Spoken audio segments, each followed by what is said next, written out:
ஜெயம் ரவியை பற்றி பேசுறதுக்கு யாருக்குமே எந்த தகுதியுமே இல்லை அப்படின்னு சொல்லிட்டு அவருடைய அண்ணனான மோகன் ராஜா வந்து பேசியிருக்காரு.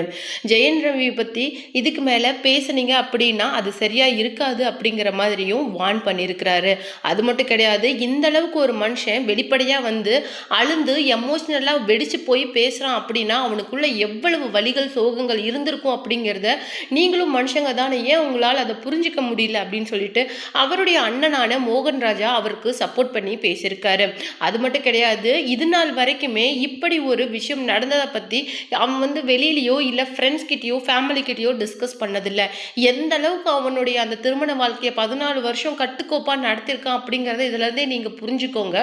அது மட்டும் கிடையாது, அவங்களை டிவோர்ஸ் பண்ண போகிறான் அப்படின்னு சொல்லிட்டு வெளியில் வந்தபோது கூட ஜெயம் ரவி மேலே தான் நிறைய விமர்சனங்கள் வைக்கப்பட்டது.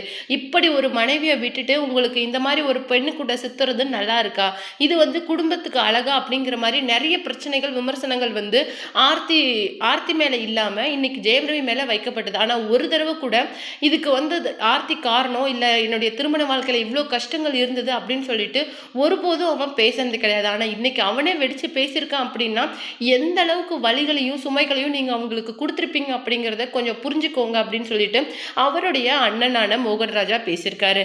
அவர் என்ன சொல்லியிருக்காரு அப்படிங்கிறத பற்றி தான் நாம் இந்த வீடியோவில் டீட்டெயிலாக பார்க்க போகிறோம். வீடியோக்குள்ளே போகிறதுக்கு முன்னாடி நீங்கள் நம்ம சேனலுக்கு புதியவராக இருந்தால் மறக்காமல் சிபி ட்ரெண்டிங்கை சப்ஸ்கிரைப் பண்ணி ஃபாலோ பண்ணிக்கோங்க.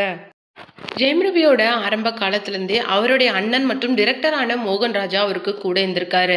இன்ஃபேக்ட் ஜெயம் படம் மூலமாக தான் அவருக்கு ரவிங்கிற பேர் ஜெயம் ரவி அப்படின்னு சொல்லிட்டு ஆச்சு. அந்த நிறைய படங்களை ரீமேக் பண்ணி தன்னுடைய தம்பியை சமூகத்தில் இவ்வளோ பெரிய அந்தஸ்தோட சினிமாவில் நிற்க வைக்கிறதுக்கு ஆரம்பத்திலேருந்தே மோகன் ராஜா ரொம்பவும் கஷ்டப்பட்டிருக்காரு.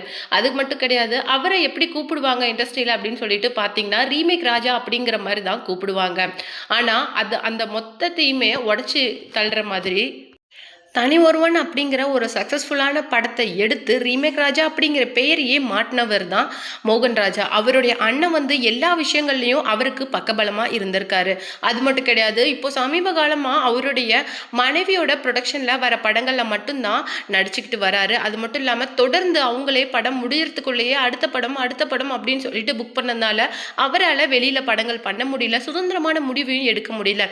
இந்த மாதிரி ஒரு பக்கம் ஃபேமிலி டென்ஷன், அது மட்டும் இல்லாமல் கெரியர் ப்ரெஷர் அப்படின்னு சொல்லிட்டு ஒரு கட்டத்தில் பர்ஸ்ட் அவுட் ஆகி தான் ஃபேமிலியை விட்டு வெளியில் வந்து டிவோர்ஸ் அப்படிங்கிற ஒரு வார்த்தையை ஆரம்பித்தார். அதுக்கப்புறம் தான் அவருக்கு வந்து லைஃப்பில் நிறைய பிரச்சனைகள் அதிகமாக ஆரம்பிச்சுது. இப்போ வந்து இன்னைக்கு மீடியாவில் மொத்த விஷயத்தையுமே அவர் வந்து பர்ஸ்ட் ஆகி சொல்லிட்டாரு. ஈவன் என் மேலே பிளாக் மேஜிக்கை ட்ரை பண்ணனாங்க, அது மட்டும் கிடையாது, இன்ஃபேக்ட் என்கிட்ட இன்னைக்கு ₹1 கூட கிடையாது, எனக்குன்னு தனியாக அக்கௌண்ட்டே கிடையாது அப்படிங்கிற மாதிரியும் இது வரைக்கும் தான் சம்பாரித்த சொத்துக்கள் அனைத்தையுமே ஆர்த்தி ரவி கிட்ட தான் கொடுத்துருக்காரு அப்படின்னு சொல்லிட்டு நிறைய விஷயங்களை இன்னைக்கு ஜெயம் ரவி வந்து எமோஷனலாக பர்ஸ்ட் அவுட் ஆகி சொல்லியிருக்காரு. அவருக்கு ஆதரவு தெரிவிச்சிருக்கிற மாதிரி நிறைய பிரபலங்கள் இன்னைக்கு அவருக்கு ஆதரவு தெரிவிச்சுட்டு பேசினாலும் நிறைய நடிகைகள் அவருக்கு கண்டனம் தெரிவித்து பேசியிருக்காங்க.